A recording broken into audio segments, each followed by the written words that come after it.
Hi guys, welcome back to my channel. इस video में हम लोग इलास्ट्रेशन 15 कंसाइनमेंट का करेंगे। अगर आपको पूरे कोर्स के लिए खुद को इनॉल करना है तो चैनल को सब्सक्राइब करके आप खुद का इनॉलमेंट कंप्लीट कर सकते हो। आफ्टर इनॉलमेंट सारे वीडियोस फ्री रहेंगे। यहाँ पे देखो, अकाउंट सेल मेरे को एजेंट से मिला और उसमें मेरे को क्या पता चला कि टोटल सेल कितना हुआ है, 450। अब इस 450 में से 3,12,500 का वो सेल्स है जो इनवॉइस प्राइस पे हुआ था। इसको मैं लिखकर समझाती हूँ। पहले ये बताओ, टोटल सेल कितना हुआ है? 450। टोटल सेल मेरा हुआ है, टोटल सेल्स हुआ है मेरा 450। अब इस 450 में से 3,12,500 का वो सेल्स है जो इनवॉइस प्राइस पे हुआ था। देखो, टोटल सेल में से सेल्स 3,12,500 का, ये सेल्स किस पे हुआ है? इनवॉइस प्राइस पे हुआ है। अब क्योंकि इनवॉइस प्राइस पे हुआ है तो पक्का ये इनवॉइस प्राइस ही होगा। तो 3,12,500 क्या सेल्स वैल्यू तो है। अब क्योंकि ये इनवॉइस प्राइस पे हुआ है तो ये इनवॉइस प्राइस भी हो गया। अब इनवॉइस प्राइस क्या है? कॉस्ट प्लस 25% होता है। इनवॉइस प्राइस क्या है? Cost plus 25%। और देखो, जो बैलेंस सेल है वो 10% अबव इनवॉइस प्राइस पे हुआ है। बैलेंस सेल कितना होगा? बैलेंस सेल कितना होगा? टोटल तो 450 है, तो 450 से ये माइनस कर लेते हैं। 450 से 312 500 माइनस करो तो 137 500। ये हुआ है 10% अबव इनवॉइस प्राइस पे। मतलब इनवॉइस प्राइस से ज्यादा, मतलब इनवॉइस प्राइस प्लस 10% में हुआ है ये। अच्छा, 10% किसका होगा? इनवॉइस प्राइस का ही होगा, क्योंकि आगे जो होता है उसी का ही परसेंट लगेगा। अब इनवॉइस प्राइस प्लस 10% को क्या लिख सकते हैं? 10/100। तो सॉल्व करोगे तो 0.1 आएगा। 0.1 इनवॉइस प्राइस। इधर कुछ नहीं है तो फिर क्या होगा? इधर कुछ नहीं है तो 1। तो 1 प्लस 0.1 कितना होता है? 1.1 invoice price equal to 137 500।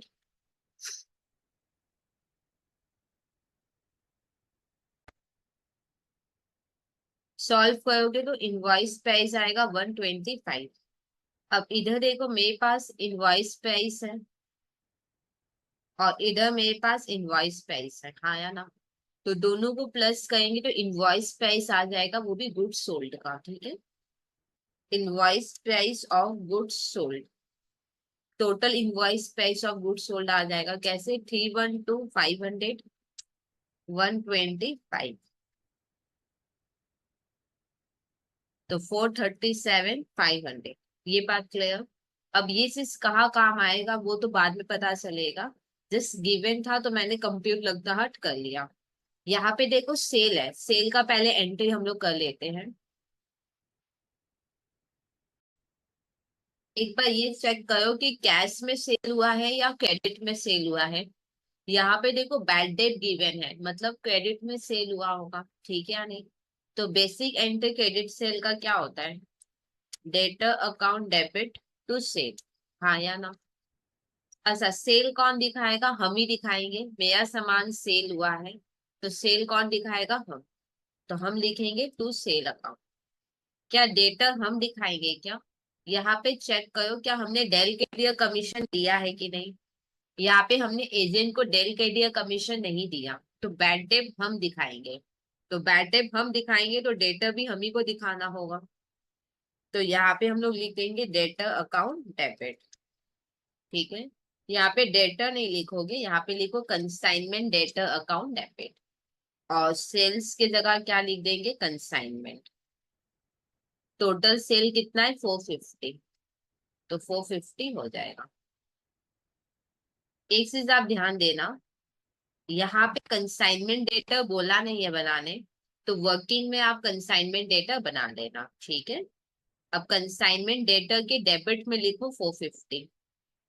Consignment debtor working में बनाओगे और इधर लिखोगे फिर 450। टू क्या होगा, कंसाइनमेंट अकाउंट, डैश दे के लिख दो सेल्स। फिर कंसाइनमेंट के क्रेडिट में by consignment debtor, by consignment debtor account, dash दे के सेल्स 450। फिर नेक्स्ट देखते हैं क्या गिवन है।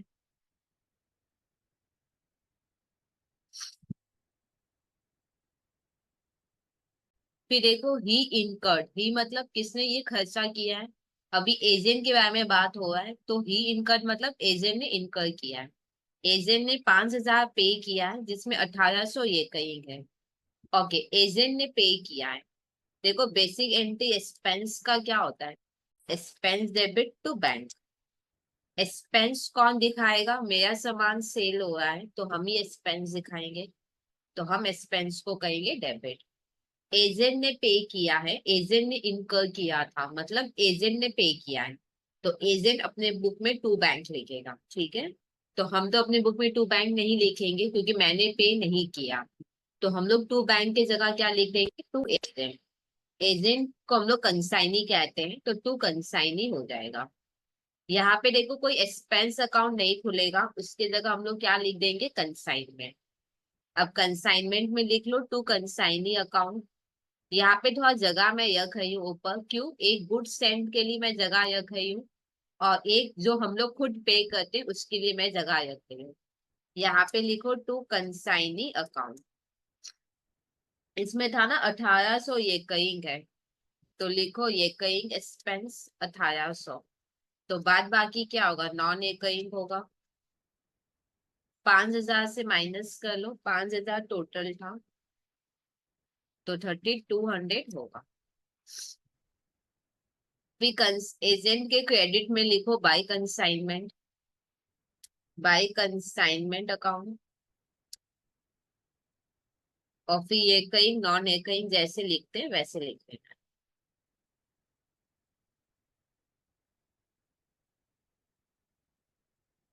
फिर आगे देखो क्या गिवन है,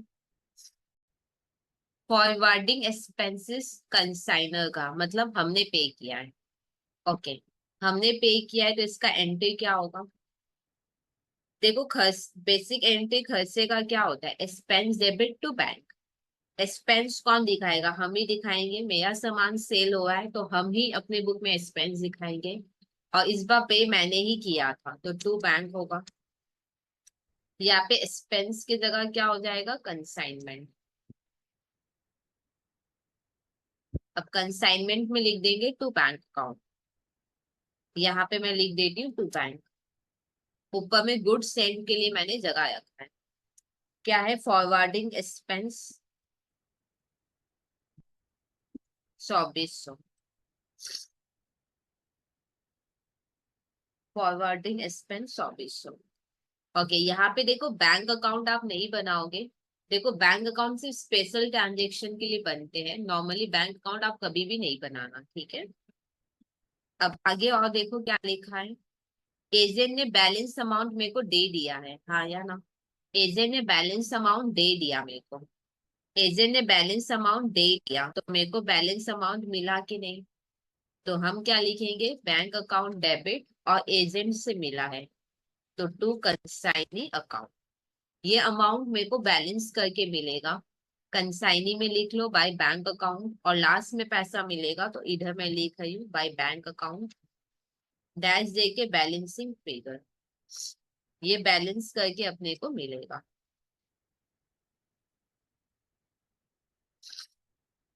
अब आगे देखो क्या लिखा है, एजेंट ने देखो एजेंट मेरे को बैलेंस अमाउंट देगा तो पक्का खर्चा माइनस करेगा, और जो भी कमीशन बैड डेट है सब माइनस करके देगा, तो कोई बात नहीं, ये तो टैली करके भी मिल जाएगा।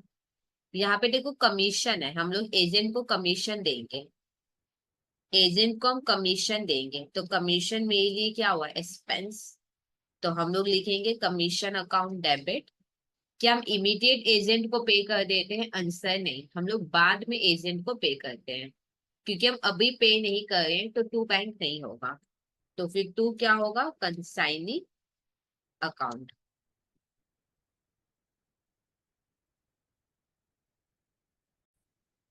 अब आप बोलोगे कि दीदी कंसाइनी क्रेडिट क्यों हुआ। देखो कमीशन हमने अभी पे नहीं किया है, हम बाद में पे करेंगे, क्योंकि हम बाद में पे करेंगे तो एजेंट मेरे लिए क्या हुआ, लाइबिलिटी, इसलिए मैंने एजेंट को क्रेडिट किया, ठीक है। यहाँ पे देखो कमीशन तो नहीं आएगा, जितने भी खर्च हैं सब कंसाइनमेंट बोलकर आएंगे। अब कंसाइनमेंट में टू कंसाइनी होगा, टू कंसाइनी लिखा हुआ है, डैश दे के लिखो कमीशन। कमीशन कितना है, 5% सेल पे, सेल तो गिवन है 450, 450 का 5% कर लो। फिर कंसाइनी की क्रेडिट में लिखो बाय कंसाइनमेंट, बाय कंसाइनमेंट देखो लिखा हुआ है, डैश दे के कमीशन 22,500। अब आगे देखो क्या है, बैड डेब्ट गिवन है, हाँ या ना। तो चलो इसको देखते हैं कैसे करेंगे। बेसिक एंट्री बैड डेब्ट का क्या होता है, बैड डेब्ट अकाउंट डेबिट टू डेटर, हाँ या ना। यहाँ पे पता है हमने एजेंट को डेल क्रेडिट कमीशन नहीं दिया था, तो बैड डेब्ट कौन रिकॉर्ड करेगा, हम ही करेंगे। तो हम लिखेंगे बैड डेब्ट अकाउंट डेबिट, और टू डेटर करेंगे या नहीं, मेरी बुक में ऑलरेडी डेटर खुला हुआ है, तो टू डेटर भी कौन करेगा, हम करेंगे। अब बैड डेब्ट तो आएगा नहीं, जितने भी लॉस है वो सब कंसाइनमेंट बोलकर आएंगे, और यहाँ पे हम लोग लिख देंगे टू कंसाइनमेंट डेटर। मतलब कि देखो कितना इजी है, पहले आप बेसिक एंट्री लिखोगे और उसी को मॉडिफाई करना है, ठीक है या नहीं। ऐसा नहीं कि कोई नया चैप्टर है तो नया जर्नल सीख रहे हो, वैसा बिल्कुल भी नहीं है।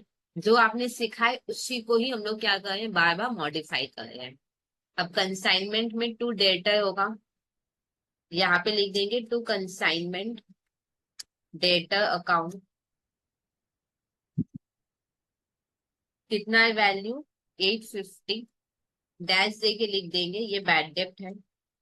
देखो यहाँ पे बैड डे पे मैंने 850 नहीं लिखा, क्यों, क्योंकि एक ही बार डेटर आएगा, बार बार तो आएगा नहीं, इसलिए मैंने यहाँ ऊपर में 850 लिखा है। सबकी देखो कंसाइनी के नीचे बार बार आना है, तो फिर तो फिर अमाउंट के साथ आइटम मैंने लिखा है, ठीक है। फिर डेटर में लिख लेंगे बाय कंसाइनमेंट अकाउंट, डेटर में बाय कंसाइनमेंट अकाउंट, डैश दे के बैड डेट 850। फिर आगे देखो क्या गिवन है, bills payable accepted by him. देखो एजेंट ने बिल एक्सेप्ट किया था, तो मेरे को बिल मिला है, हाँ या ना। एजेंट से बिल मिला है तो हम लिखेंगे बिल रिसीवेबल अकाउंट डेबिट। हमको एजेंट से बिल मिला है तो bill receivable debit to consignee account. पैसे के बदले यहाँ पे बिल मिला था, कितने का है, 10,000। यहाँ पे देखो बिल रिसीवेबल अकाउंट बनाने का जरूरत नहीं है, क्योंकि कुछ और है नहीं, ठीक है। और कुछ कंसाइनमेंट और कंसाइनी से रिलेटेड भी नहीं है, तो अगर बिल रिसीवेबल नहीं बनाओगे तो कोई प्रॉब्लम नहीं है।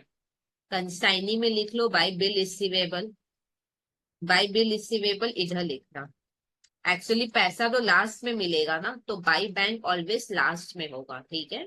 तो इसके ऊपर मैंने लिख दिया बिल रिसीवेबल 10,000।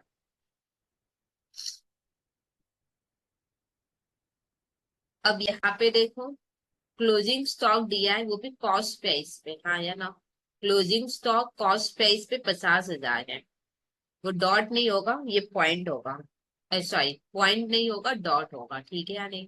क्लोजिंग स्टॉक का कॉस्ट प्राइस गिवन है, इसको मैं लिखकर समझाती हूँ। देखो क्लोजिंग स्टॉक का क्या गिवन है, कॉस्ट प्राइस, जो कि है 50,000, ठीक है या नहीं। देखो यहाँ पे गुड्स सोल्ड है और क्लोजिंग स्टॉक है, दोनों को प्लस करोगे तो गुड्स सेंड आ जाएगा, हाँ या ना। हमने एजेंट को कितना दिया सामान, जितना एजेंट ने सेल किया और जितना एजेंट के पास रह गया, दोनों को प्लस करोगे तो गुड्स सेंड आ जाएगा। अब देखो मेरे पास यहाँ पे invoice price of goods sold है, तो हमको यहाँ पे क्लोजिंग स्टॉक का क्या निकालना होगा, इनवॉइस प्राइस, ठीक है। इनवॉइस प्राइस आप कैसे निकालोगे ये देखो, मैं यहाँ से बताती हूँ। इसको मैं थोड़ा नीचे शिफ्ट करती हूँ, ठीक है। यहाँ पे मैं थोड़ा लिखती हूँ क्लोजिंग स्टॉक। यहाँ क्लोजिंग स्टॉक का यहाँ पे कॉस्ट प्राइस गिवन है 50,000, और मेरे को क्या चाहिए, इनवॉइस प्राइस, क्योंकि यहाँ पे गुड्स सोल्ड का इनवॉइस प्राइस है। देखो यहाँ पे प्रॉफिट हमने कितना रखा है, 25%। 25% किसका, कॉस्ट का। आगे जो होगा वही होगा। 25% किसका, कॉस्ट का। सपोज कॉस्ट मेरा 100 है, ठीक है या नहीं। तो फिर लोडिंग कितना होगा मेरा, 100 का 25% कितना होता है, 25। तो फिर इनवॉइस प्राइस कितना होगा। देखो 100 में खरीदा और 25 का हम प्रॉफिट रखे हैं, तो हमने एजेंट को कितने में दिया होगा, 125। अब इसके बेसिस पे हम लोग सारा कंप्यूटेशन करेंगे। कॉस्ट प्राइस है और इनवॉइस प्राइस चाहिए ना, तो ये देखो अगर कॉस्ट 100 है तो इनवॉइस 125 होता है। तो अगर कॉस्ट 50 है तो कितना होगा। देखो कॉस्ट प्राइस गिवन है और मेरे को क्या निकालना है, इनवॉइस प्राइस। तो कॉस्ट अगर 100 है तो इनवॉइस प्राइस कितना है, 125। तो अगर कॉस्ट 50 है तो इनवॉइस कितना होगा,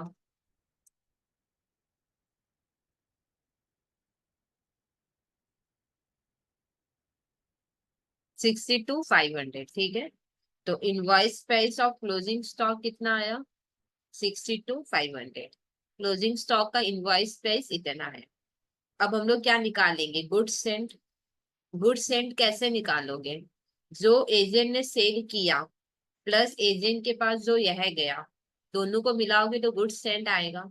अब देखो गुड्स सोल्ड का इनवॉइस प्राइस है और क्लोजिंग स्टॉक का भी इनवॉइस प्राइस है, तो गुड्स सेंट का भी क्या आएगा, इनवॉइस प्राइस। तो यहाँ पे लिखो invoice price of goods sent equal to invoice price of goods sold और invoice price of closing stock. तो फिर कितना होगा, invoice price of goods sold कितना है, 437,500 और इधर 62,500।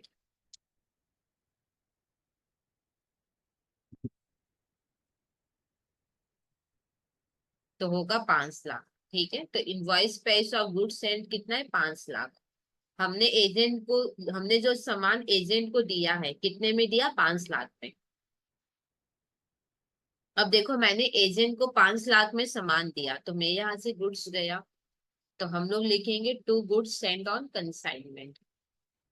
हमने कितने में दिया, 5 लाख में दिया, तो एंटी 5 लाख में होगा। क्या हम एजेंट से अभी पैसा लेंगे, आंसर है नहीं।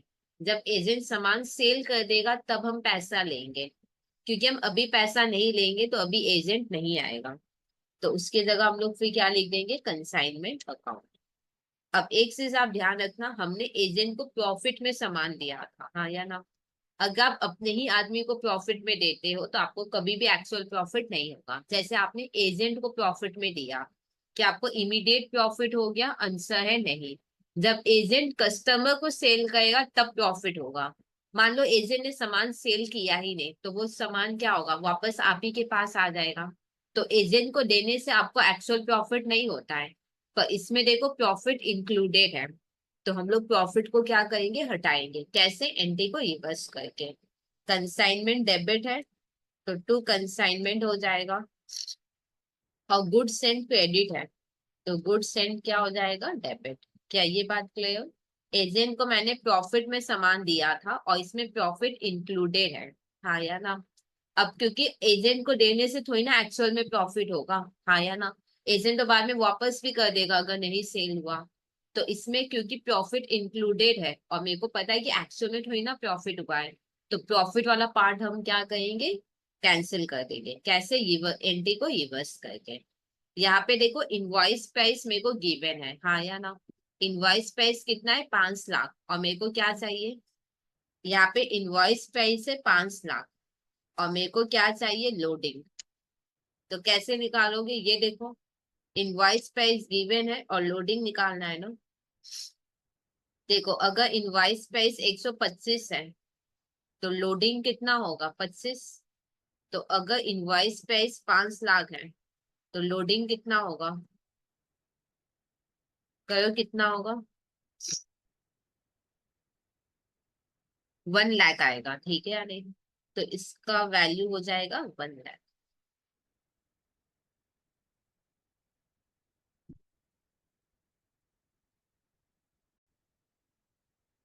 अब कंसाइनमेंट की डेबिट में हम लोग लिखेंगे 5 लाख टू गुड्स सेंट बोल के, जो कि इधर आएगा। To goods sent on consignment account 5 lakh. क्या ये बात क्लियर? देखो यहाँ पे invoice price of goods sold था, invoice price of closing stock निकाल के दोनों को प्लस करोगे तो invoice price of goods send आ जाएगा। अब गुड्स सेंड अकाउंट तो मैंने बनाया नहीं है तो पोस्टिंग होगा नहीं। अब कंसाइनमेंट के क्रेडिट में लिखो 1 लाख, वो भी क्या बोल के, बाई गुड्स सेंड। तो यहाँ पे लिखो by goods send on consignment account. Valuation करने से पहले कुछ चीजें जो हम लोग पहले समझ लेते हैं। जैसे कि ये हमारा गोडाउन है, यहाँ से गुड्स कहाँ जाएगा, रेलवे स्टेशन। फिर यहाँ से गुड्स एजेंट के रेलवे स्टेशन में पहुंचेगा। एजेंट यहाँ पे गुड्स क्लियर करवा के अपने गोडाउन में ले जाएगा, ठीक है। वैल्यूएशन में कॉस्ट प्राइस या इनवॉइस प्राइस नहीं आता है, उसके साथ अगर कोई खर्चा लगा है तो वो भी वैल्यूएशन में ऐड होगा। जैसे कहाँ पे खर्चा लगा होगा, एक हम रेलवे स्टेशन में लेके जा रहे थे तब खर्चा लगा होगा, एक रेलवे स्टेशन में लगा होगा, एक एजेंट का रेलवे स्टेशन में लगा होगा, रस्ते में लगा होगा, और एक गोडाउन में लगा होगा, ठीक है या नहीं? तो मतलब क्या है कि जब आप वैल्यूएशन करोगे किसी भी चीज का तो कॉस्ट प्राइस या विद प्रॉफिट में अगर आपने सामान दिया है तो बस वही वैल्यूएशन में नहीं आएगा। अगर कोई खर्चा लगा है आपका तो वो भी वैल्यूएशन में ऐड होगा। क्वेश्चन है कि क्या सारे खर्च से हम लोग वैल्यूएशन में लेंगे, आंसर है नहीं। जब तक गुड्स गोडाउन में नहीं पहुंचता तब तक अगर आपका कोई खर्चा लगा है तो वही वैल्यूएशन में आएगा। जैसे गुड्स आपका गोडाउन में पहुंच गया उसके बाद अगर आपका कोई खर्चा लगा है तो वो आपका वैल्यूएशन में नहीं आएगा। क्या ये बात क्लियर? ओके। अब हम लोग सम स्टार्ट करते हैं, एक बार पढ़ के देखते हैं कि क्या क्या इंफॉर्मेशन था। यहाँ पे देखो सेल्स गिवन है, सेल्स वैल्यू कोई काम का नहीं है, पर हाँ सेल्स का अगर कॉस्ट प्राइस या इनवॉइस प्राइस हमारा निकला हुआ है तो वो हम देख लेंगे। देखो सेल कहाँ पे हुआ होगा, गोडाउन में, तो गोडाउन में मैं यहाँ पे लिख रही हूँ जो गुड्स हमने सेल किया उसका हमारे पास क्या है, इनवॉइस प्राइस। तो यहाँ पे अपने लिख लेंगे इनवॉइस प्राइस 437,500। फिर आगे देखो क्या है, देखो सेल्स किस पे हुआ उससे कोई मतलब नहीं है। फिर यहाँ पे देखो एजेंट का 5,000 एक्सपेंस लगा था जिसमें 1,800 ये कहीं है। टोटल एजेंट का खर्चा कितना लगा, 5,000। टोटल एजेंट का खर्चा लगा 5,000 जिसमें 1,800 ये कहीं मतलब जो बाय बा लगेगा। बाय बा कहाँ लगता है, यहाँ पे बाय बा लगेगा या यहाँ पे बाय बा, एक्चुअल में गोडाउन एंड इंश्योरेंस इलेक्ट्रिसिटी ये सब चीज बाय बा लगते हैं। तो 1,800 कहाँ लगा होगा, गोडाउन में, हाँ या ना? और बाद बाकी खर्चा कहाँ पे लगा होगा, यहाँ पे। तो यहाँ पे कितना लगा होगा, 5,000 से 1,800 माइनस करेंगे 3,200, मतलब 3,200 एक्सपेंस यहाँ पे लगा और 1,800 एक्सपेंस हमारा यहाँ पे लगा। क्या ये बात क्लियर है क्या? 1,800 ये कहीं है, ये कहीं मतलब बाय बार लगेगा। गोडाउन में बाय बार, गोडाउन में जो खर्चे लगते हैं वो बाय बार लगते हैं, महीना महीना लगता है, ठीक है या नहीं? तो 1,800 यहाँ पे लगा होगा और बाद बाकी 3,200 क्या, नॉन एकइंग। नॉन एकइंग मतलब एक ही बार लगेगा, जैसे क्लेइंग चार्जेस एक ही बार देना होता है, ट्रांसपोर्टेशन चार्जेस एक ही बार देना होता है, हाँ या ना? तो ये हो गया नॉन एकइंग। अब याद है मैंने कहा था कि जब हम लोग वैल्यूएशन करेंगे तो गोडाउन में आने के बाद वाला कोई खर्चा नहीं देंगे, मतलब ये वाला खर्चा हम लोग नहीं देंगे। और ये वाला क्या है, नॉन एकइंग है। ये वाला खर्चा क्या है, नॉन एकइंग, क्योंकि क्लेइंग चार्जेस हुआ या ट्रांसपोर्टेशन चार्जेस हुआ ये एक ही बार लगता है, हाँ या ना? तो ये हुआ नॉन एकइंग। क्या ये बात क्लियर है? गोडाउन में जो भी खर्चा लगता है वो महीना महीना या एनुअली लगते आता है, तो वो ये कइंग हो गया। और गोडाउन का खर्चा अपने को लेना नहीं है इसलिए हमने 1,800 नहीं लिया। बाद बाकी 3,200 क्या होगा, पक्का नॉन एकइंग होगा।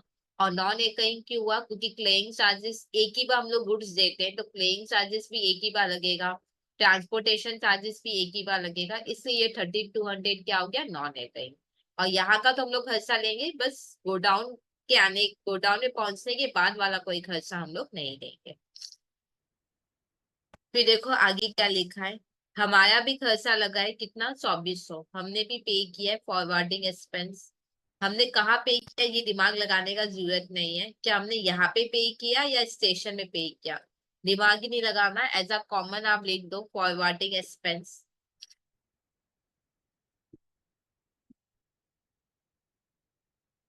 जो कि कितना लगा है फॉरवर्डिंग? 2400 लगा है। फिर आगे देखते हैं क्या लिखा है, एजेंट ने बैलेंस अमाउंट हमको दे दिया है, और ये क्या क्या डिडक्ट उसने किया है, खर्चा डिडक्ट किया है, कमीशन, कमीशन कभी वैल्यूएशन में नहीं आएगा, बैड डेट भी नहीं आता है और बिल भी नहीं आता है। अच्छा, क्लोजिंग स्टॉक का कॉस्ट प्राइस गिवन है 50,000।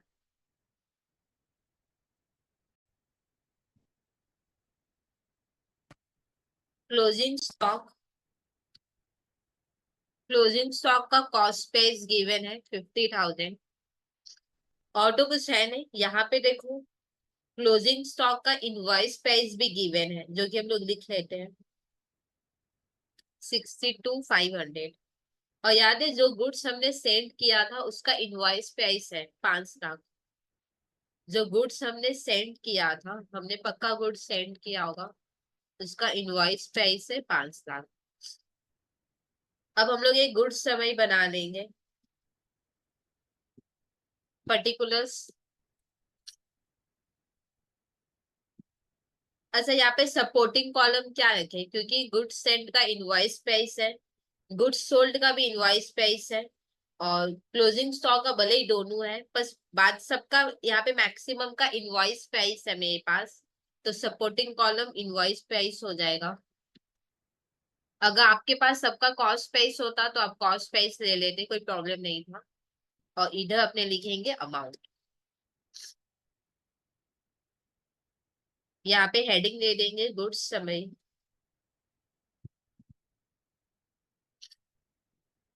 सबसे पहले हम लोग लिखेंगे गुड्स सेंट,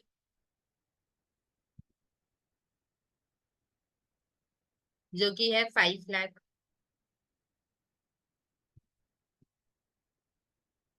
अच्छा, हमने दिया भी कितने में? 5 लाख।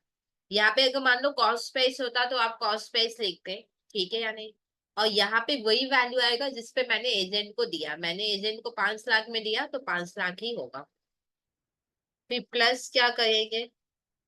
फॉरवर्डिंग एक्सपेंस,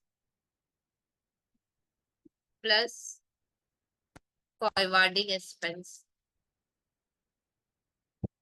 जो कि है 2400। एक बार हम लोग टोटल कर लेंगे सबका,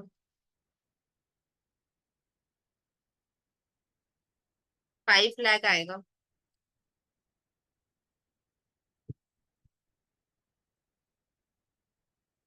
फिनेंस अपने को ये वाला खर्चा ऐड करना है,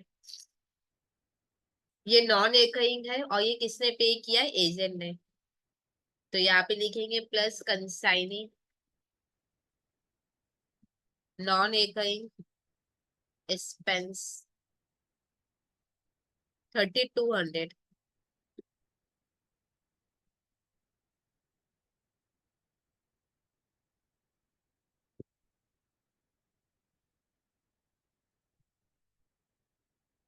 ठीक है, नेक्स्ट क्या करना है?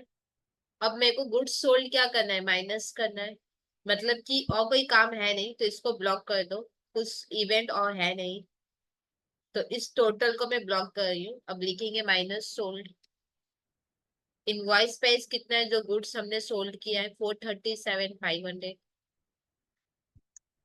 माइनस कर लेते हैं कितना आएगा? 62,500 आया क्लोजिंग स्टॉक।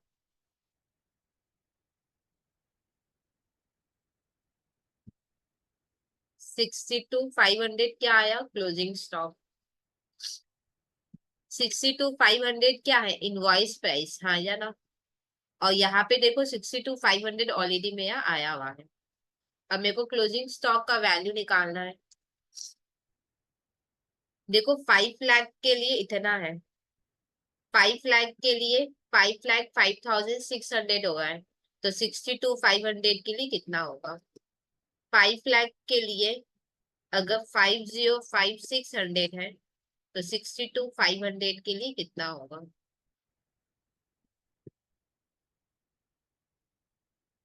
यही वाला कैलकुलेशन हम लोग यहाँ पे लिख देंगे।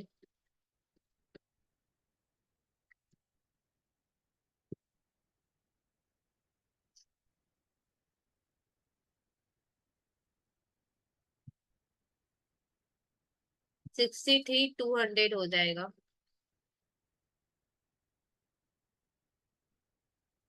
ठीक है, 63,200। क्लोजिंग स्टॉक का एंट्री क्या होता है? बेसिक एंट्री क्लोजिंग स्टॉक का होता है closing stock account debit to trading account, हाँ या ना? यहाँ पे हम लोग क्लोजिंग स्टॉक के जगह क्लोजिंग स्टॉक ऑन कंसाइनमेंट लिख देंगे। और ये ट्रेडिंग तो नहीं बन रहा है, यहाँ पे कंसाइनमेंट बन रहा है तो कंसाइनमेंट हो जाएगा।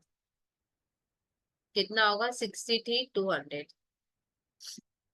अच्छा, एक चीज आप ध्यान रखना, हम लोग एजेंट को विद प्रॉफिट में सामान दिए हैं, और वैल्यूएशन में याद है हमने इसको लिया था, मतलब विद प्रॉफिट 5 लाख को ही हमने वैल्यूएशन में लिया था। क्योंकि हमने एजेंट को विद प्रॉफिट में दिया तो वैल्यूएशन भी विद प्रॉफिट में हुआ होगा। तो अब जितना भी प्रॉफिट क्लोजिंग स्टॉक में होगा उसको अपने को क्या करना है? हटाना है। इस ये जो 63,200 है इसमें प्रॉफिट होगा, तो अपने को प्रॉफिट क्या करना है? हटाना है। एक बार मैं फिर बोल रही हूँ, ध्यान से समझो। हमने एजेंट को सामान विद प्रॉफिट में दिया था, हाँ या ना? तो ये जर्नल विद प्रॉफिट का है, तो इसमें प्रॉफिट वाला एलिमेंट क्या करना है? हटाना है। कैसे हटाओगे? एंट्री को रिवर्स करके। क्लोजिंग स्टॉक डेबिट है तो क्लोजिंग स्टॉक क्या हो जाएगा? क्रेडिट। और कंसाइनमेंट डेबिट करेंगे। अब मैंने आपको बोला था ना कि स्टॉक कभी भी रिवर्स नहीं होगा, उसके जगह आप क्या लिखोगे? Stock reserve. ठीक है। अब कैसे हम लोग वैल्यूएशन करेंगे, ध्यान से समझो। यहाँ पे देखो कॉस्ट प्राइस इनवॉइस प्राइस दोनों है, आप किसी के बेसिस पे भी आप लोडिंग निकाल सकते हो। देखो लोडिंग का एक इक्वेशन हमारे पास ये था, यहाँ पे देखो ये लोडिंग का इक्वेशन हमारे पास था, मैं यहाँ पे लिख के दिखाती हूँ आपको। यहाँ पे याद है कॉस्ट 100 था, लोडिंग 25, इनवॉइस प्राइस 125, हाँ या ना? तो किसी को भी यूज करके हम लोडिंग निकाल सकते हैं। ठीक है। यहाँ पे क्योंकि मैंने इनवॉइस प्राइस को सपोर्टिंग कॉलम माना था, तो मैं इनवॉइस प्राइस के बेसिस पे कर रही हूँ। आप चाहो तो कॉस्ट प्राइस के बेसिस पे भी कर सकते हो। इनवॉइस प्राइस गिवन है और अपने को लोडिंग निकालना है। तो इनवॉइस प्राइस अगर 125 है तो लोडिंग 25 हुआ। तो इनवॉइस प्राइस अगर 62,500 है तो कितना होगा? अच्छा, एक डाउट आपका ये भी होगा कि दीदी ये जो वैल्यू आया है ना 63,200, इसके बेसिस पे भी क्या हम लोग लोडिंग निकाल सकते हैं? आंसर नहीं। क्योंकि इसका जो वैल्यूएशन हुआ है ना इसमें एक्सपेंसेस आए हुए हैं। आप जब भी लोडिंग निकालोगे तो उस वैल्यू को लेना जिसमें एक्सपेंसेस ना हो। ठीक है। इसमें एक्सपेंसेस हो के ये 63,200 आया है, तो हम लोग 63,200 को कभी भी यूज नहीं करेंगे। हमेशा ध्यान रखना लोडिंग के लिए वही वैल्यू लेना जिसमें कोई खर्चा एडेड ना हो। ठीक है। तो इस तरीके से हम लोग का लोडिंग आ जाएगा, यही कैलकुलेशन यहाँ पे हम लोग लिख लेंगे। Closing stock reserve equal to 25/125 into 62,500,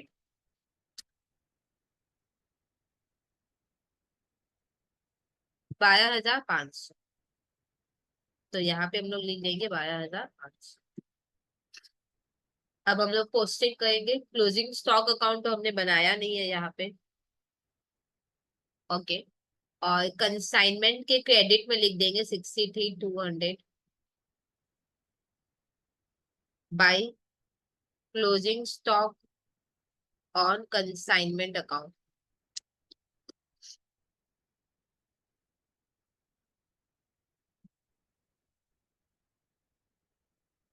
फिर कंसाइनमेंट के डेबिट में 12,500,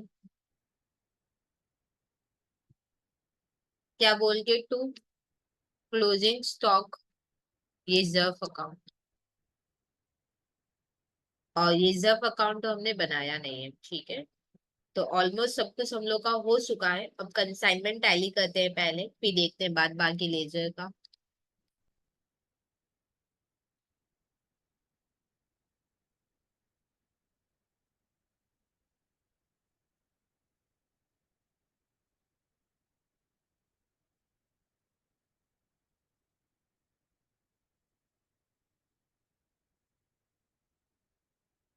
69950 का डिफरेंस आएगा, जो कि पीएल में चला जाएगा।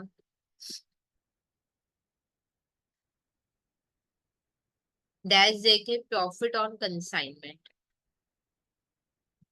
ठीक है। अब नेक्स्ट देखते हैं क्या अकाउंट है, कंसाइनी। कंसाइनी को अपने लोग टैली कर लेते हैं। यहाँ पे बाई बैंक आएगा, ओके।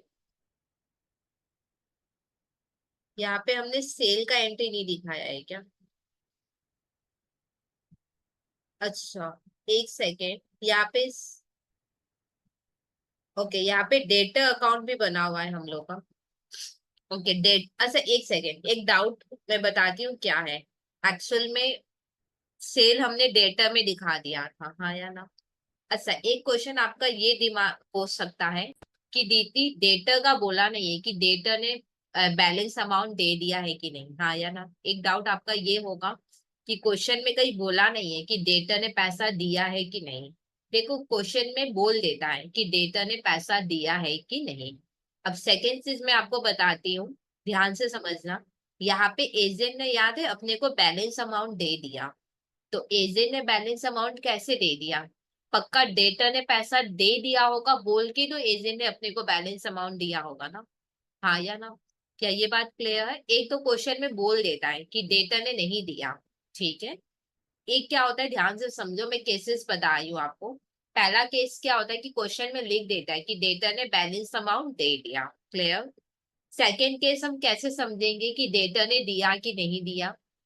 अगर एजेंट ने बैलेंस अमाउंट दे दिया है, ठीक है या नहीं, तो कंफर्म है ना कि डेटर ने पक्का पैसा दे दिया होगा, तभी एजेंट अपने को बैलेंस अमाउंट दे दिया, ठीक है। अब आप बोलोगे दीदी पहले वाले सब में तो ऐसा नहीं था, तो आप चेक करना, पहले वाले सब में एजेंट ने भी अपने को बैलेंस अमाउंट नहीं दिया था, ठीक है या नहीं? एजेंट का भी बैलेंस सीधी बीडी हुआ था वहां पे। अगर डेटर का सीधी बीडी हुआ है तो वहां पे देखना आप कि एजेंट का भी सीधी बीडी हुआ होगा। क्या ये बात क्लियर? डेटर ने वहां नहीं दिया तो एजेंट ने भी नहीं दिया। यहाँ पे एजेंट ने मेरे को बैलेंस अमाउंट दे दिया, इसका मतलब पक्का डेटर ने भी मेरे को पैसा दे ही दिया होगा, तभी एजेंट मेरे को पैसा दिया है। यहाँ पे बोला नहीं है कि डेटर ने दिया है कि नहीं, पर अगर एजेंट ने बैलेंस अमाउंट दे दिया है मेरे को, तो पक्का डेटर ने भी पैसा दे दिया। अच्छा, डेटर पैसा देगा तो एंट्री क्या होता है, बेसिक एंट्री? कैश अकाउंट या bank account debit to debtor होता है, हाँ या ना? यही होता है। तो अब मेरे को एक बात बताओ, मेरे को पैसा मिलेगा क्या? आंसर नहीं। डेटर किसको जानता है? एजेंट को। तो वो एजेंट को पैसा देगा। क्या ये बात क्लियर है या नहीं? बेसिक एंट्री डेटर से मिलने का क्या होता है? Bank debit to debtor. अब डेटर अपने को पैसा नहीं देगा क्योंकि एजेंट ने उसको सामान दिया था, तो डेटर एजेंट को जानता है। तो डेटर किसको पैसा देगा? एजेंट को। अब क्योंकि मेरे को तो पैसा मिला नहीं, तो हम तो बैंक डेबिट करेंगे नहीं, तो हम क्या डेबिट करेंगे? कंसाइनिंग। हम एजेंट से लेंगे पैसा। क्या ये बात क्लियर? देखो, हम अपने बुक में डेटा खोले या ना खोले उससे कोई फर्क नहीं पड़ता है। डेटा किसको जानता है? एजेंट को। तो वो पैसा किसको देगा? एजेंट को ही ऑलवेज देगा, ठीक है या नहीं? अब क्योंकि मेरे को पैसा मिला नहीं तो हम तो बैंक डेबिट नहीं करेंगे, हम क्या करेंगे? एजेंट डेबिट करेंगे। एजेंट डेबिट क्यों करेंगे? क्योंकि डेटर ने एजेंट को दे दिया पैसा। तो अब तो हम एजेंट से लेंगे ना, क्योंकि मेरे को एजेंट से फ्यूचर में मिलेगा। तो एजेंट एसेट हो गया मेरे लिए, तो मैंने एजेंट को डेबिट कर दिया। और यहाँ पे डेटर की जगह हम लोग क्या लिख देंगे? Consignment debtor. क्या ये बात क्लियर? ओके, कितना डेटर पैसा देगा माइनस कर लो। 450 से 850 माइनस कर लो। 499 150 होगा। 449, सॉरी, 449 150 होगा। तो एजेंट में लिख देते हैं, एजेंट में 449, 449 150, क्या बोल के, to consignment debtor.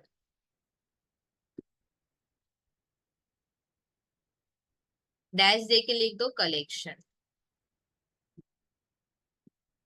Collection from debtor.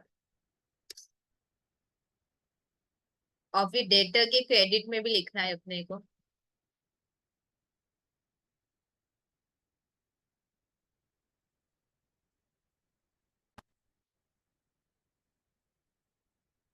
Debtor के क्रेडिट में भी लिख देते हैं, डेटर के क्रेडिट में 449 150 बाई कंसाइनी अकाउंट, डैश दे के कलेक्शन, कैश कलेक्शन।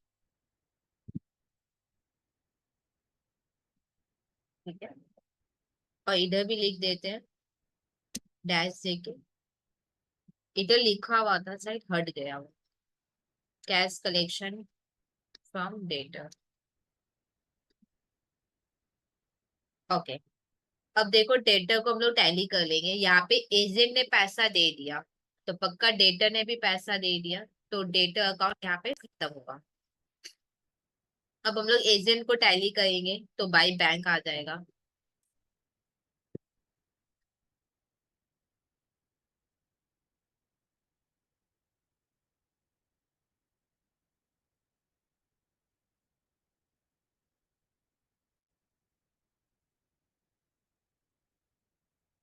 ठीक है, तो ये आ जाएगा बाई बैंक।